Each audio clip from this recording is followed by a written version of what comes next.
I thought for today, for my session, I would just basically tell you a little bit about myself.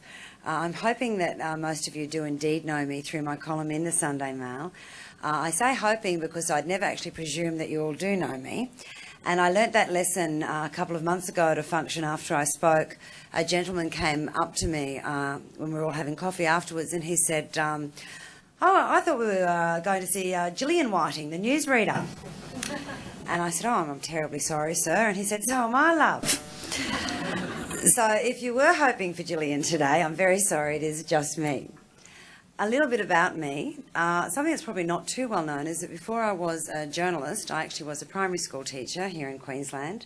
And I still do a fair bit of work with kids throughout Queensland, mentoring literacy programs. But I did leave teaching, and the reason I left it was that while I loved it, wasn't something I could see myself doing for the rest of my life.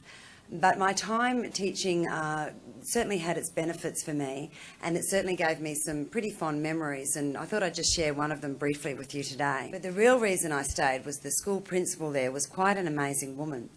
She absolutely cared about those children, and because she cared so much, she inspired all of us teachers to stay as well. So I stayed, and I stayed, and I stayed. And because I stayed, the parents very slowly began to trust me. That's what I did. I went regional, and after a few years at that paper, I was transferred to the Brisbane Sunday Mail, where in my first week of work there, I was given a little column to write, right at the back of the paper. And if somebody had told me then that that column would still be going today, it's actually turns 10 years old this August.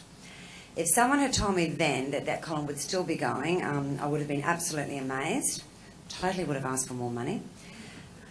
It's not an exaggeration to say that that column has completely changed my life, particularly as Kevin mentioned, it now appears in newspapers in Sydney and South Australia, because it means I now have stalkers from all over Australia, not just Queensland. Now, of course, being a columnist means that not everyone is going to like you, and those people write to me too every week. I thought I'd share with you today a couple of my favourite hate letters from readers. This is Marg Booth's favourite, so I promised her I would read it to you.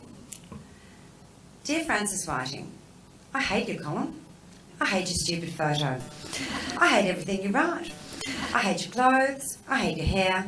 And I hate everybody who doesn't hate you. Thank you very much, Bob Abbott.